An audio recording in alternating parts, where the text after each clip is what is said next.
Good morning and welcome to another broadcast of Real Turkey channel, presented as usual by your host Atilla Yeşilhara. Today we're going to talk about Turkish politics.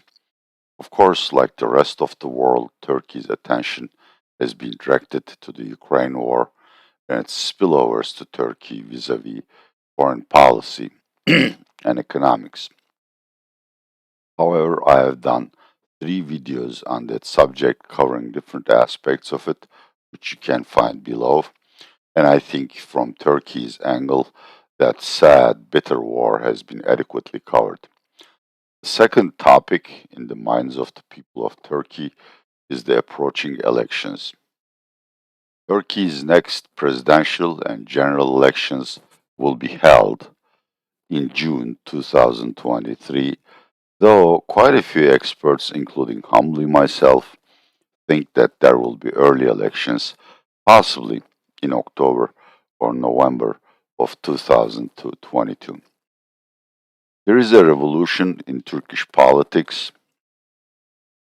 in the sense that economic misery and Erdogan's increasing detachment from common people spells a regime change. The iron grip that Erdogan and his party AKP have held on Turkish politics for 2 decades is almost over. The parliament is certain to fall to the hands of the opposition nation alliance, and I have poll data to present verifying my viewpoint, even though commentators still think Erdogan is unbeatable because he's a master of political trickery. They are wrong. Once again, polls show very clearly that he is losing support even in his core constituency, and several rivals are likely to beat him. As far as I can understand Turkish politics, the most likely rival to challenge Mr. Erdogan is Kemal Kilicdaroglu, the leader of the opposition center-left CHP. And here is the cover. Well, this is the Turkish cover. I don't think it's the international cover of The Economist magazine, who after 20 years acknowledged that there is a person called Kemal Kılıçdaroğlu and he is a savvy politician. So today's subject is actually whether, just a second, whether Kılıçdaroğlu can beat Erdogan, who is he, and most importantly, how a Kılıçdaroğlu presidency will shape up. Will it be good for Turkey?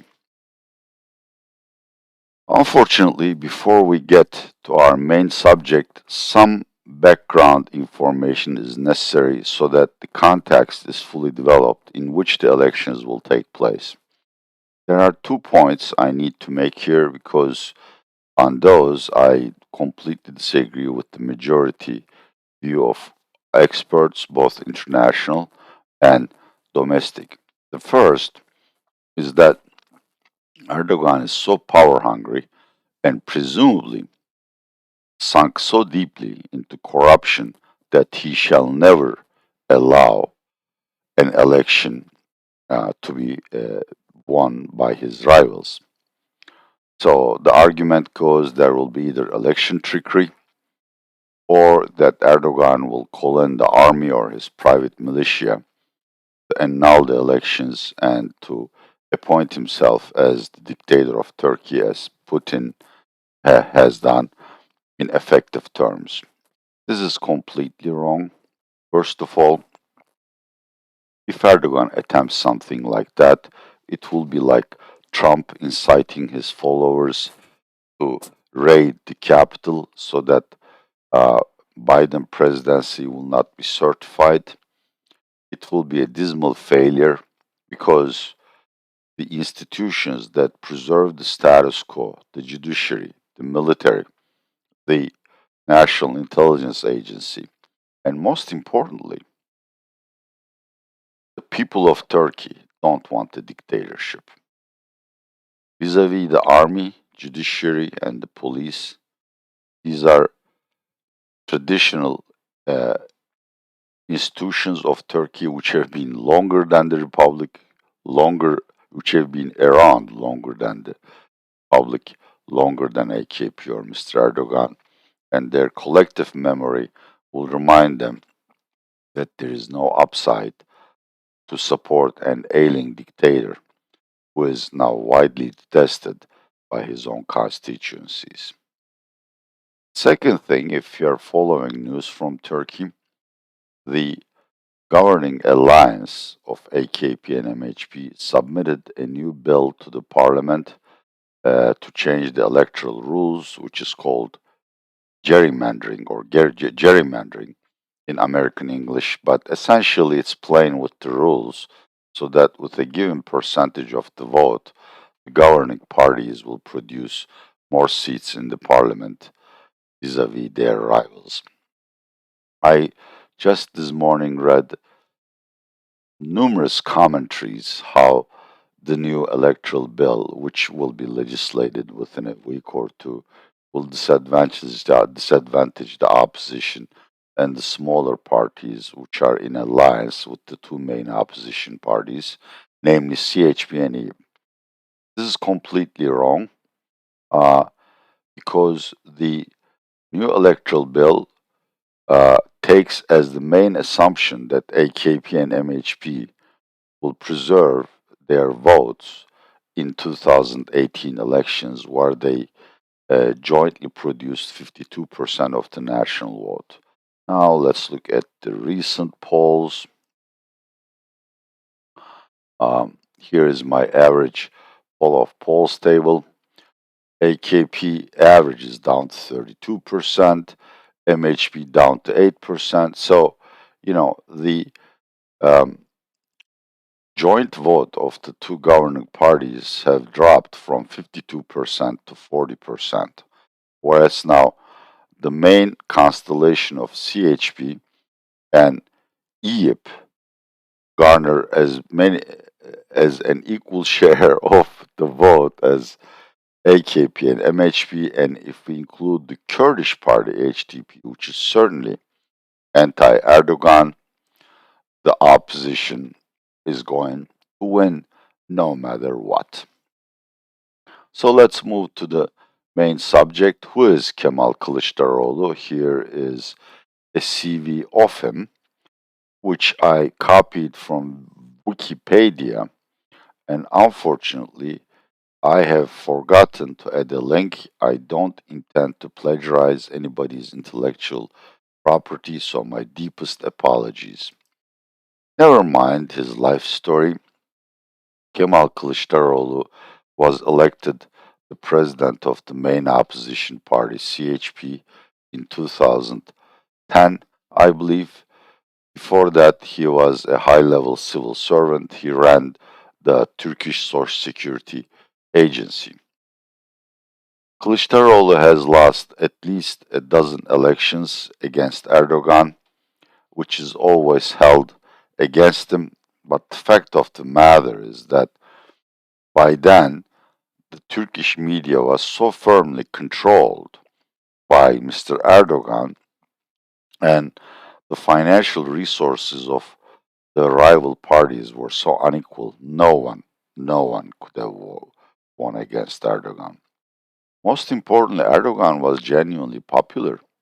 I mean, even people who didn't vote for him grudgingly agreed that he was delivering miracles for Turkey. But that has now completely changed. Mr. Erdogan's personal popularity rating, once in 60s, now dropped to as low as 40%. Um, Most importantly, look, it's the economics, stupid. When people are hungry or they are being impoverished, they go to the polls to protest the government, which has done that to them. And according to the latest poll by Ipsos, an international surveying agency, 90% of Turkish people are suffering deeply from the economic conditions. Add to that the Ukraine war and Mr. Erdogan's well known silly policies about economic management, there is no way he is going to create an improvement in the Turkish economy, so much so that that improvement trickles down and helps him to recover his popularity with the common people. So he's doomed to lose. And Mr. Kılıçdaroğlu is the man to beat him. Let me show you more polls from, again, no, that's not Wikipedia. I think that's a polling page. These are the most recent polls. They are certainly not up to date. The cutoff date is end of December, but even here, you see that Kılıçdaroğlu, out of 2, 6, 8, 10 polls, Kılıçdaroğlu is likely winner in 5 of them. 8 polls, Kılıçdaroğlu is likely winner in 5 of them, whereas Erdogan beats him in only 3 of the polls. I have done my own research. Two trends are extremely visible. A, since last summer, when Turkey was devastated by floods and wildfires, Erdogan's popularity has been dropping steadily. At one point, he was about 20 points ahead of Kılıçdaroğlu. Now they are drawing even, and even Kılıçdaroğlu moving ahead. In 9 polls that I've tracked since the beginning of 2022, Kılıçdaroğlu now beats Erdogan in 7 of them. Now, here I want to make a disclosure. Some of the polls don't ask the question, would you prefer Erdogan or Kılıçdaroğlu? But say, would you ever vote for Erdogan? And I think that's a better question. And in those type of polls, people who swear they'll never vote for Erdogan now ranges around 55%. Admittedly, Kılıçdaroğlu is not the best candidate. There are two CHP mayors, Mr. Ekrem İmamoğlu of Istanbul and Mr. Mansur Yavaş of Ankara, who do perform well in the polls. However, if one of them were to be nominated as the presidential candidate, he'll have to resign his position, which means that, for instance, Istanbul, a city of 18 million people with huge financial resources, will fall into the hands of an AKP mayor, and of course, he'll use all of the municipality resources to help Erdogan win the election. So, from that viewpoint, it's not feasible to think that Kılıçdaroğlu can be replaced by another rival. Who is Kılıçdaroğlu, and what has been his positive record? Obviously, he's human and he does make errors. One of his biggest errors was to vote for a bill that suspends the immunity of members of the Congress, the Grand Assembly, for a very wide range of purported crimes. Unfortunately, that bill has been used to disenfranchise the Kurds and kick out their deputies in HDP party from the Grand Assembly. Kılıçdaroğlu still regrets that. Two, it has taken him a very long time to consolidate his power and his ideological power within the party. As all democratic parties, CHP consists of several factions. There is a faction that are Kemalists, so they follow the path of Turkey's founding father, Mustafa Kemal Atatürk. They are social democrats, liberals, left wing, but also they are called nationalists, but actually they are patriots. And several of these factions were against Kurdish equality, even though Mr. Kılıçdaroğlu has not articulated a clear policy to devolve all the equal citizenship rights to Kurdish citizens. Among all the parties, he is the only one who has established contact with HDP and at least has promised to free their beloved leader, Mr. Selahattin Demirolu, from Demirtaş, I'm sorry, from prison.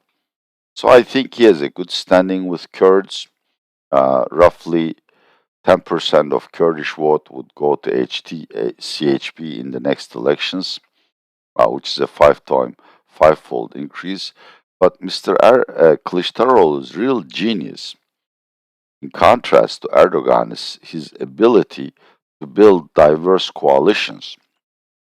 He is the inventor of the opposition nation alliance, which, thanks to him, have done extremely well in 2018 general elections and allowed CHP to capture several very large cities like Ankara, Istanbul, Adana, Mersin, and Antalya from AKP. So much so that roughly 55% of the population now live in municipalities controlled by CHP or EYP. So, Kılıçdaroğlu, another aspect of him is that he's not charismatic, he's not egotistic, and he's extremely equalitarian. In the previous presidential elections, even though he was urged to become Mr. Erdogan's rival, he put forth Mr. Muharrem İnce, a congressman from CHP, who was performing better in the polls. İnce lost, but he delivered the highest vote total for CHP in those elections. So, if he beats Erdogan, and going by the polls, I think he will, what kind of a presidency are we going to see in Turkey? Well, several features stand out. First of all, Mr. Kılıçdaroğlu, very much unlike Erdogan, is not power hungry. He shall devolve most of the presidential powers to his cabinet, which will include his ally and EYP leader, Mrs. Meral Akşener, who will serve as the top minister and make the day-to-day executive decisions. Secondly, he will devolve power to the Grand Assembly, which is very simple. Instead of governing Turkey by presidential decrees, he will simply consult the parliament or urge them to pass a law before he takes a decision. I think his track record of respecting human rights, freedom of speech, freedom of press are impeccable. He's certainly going to be a major catalyst for Turkey improving its economic record and thereby probably establishing a more favorable relationship with the EU. He is also committed to the Western Bloc, not necessarily politically but ideologically. As I've said, Mr. Kılıçdaroğlu, like most Atatürkist Kemalists, is very secular and is very Western oriented. Not necessarily politically, but as I've said, spiritually, we secularists consider ourselves as products of the Judeo Christian Enlightenment.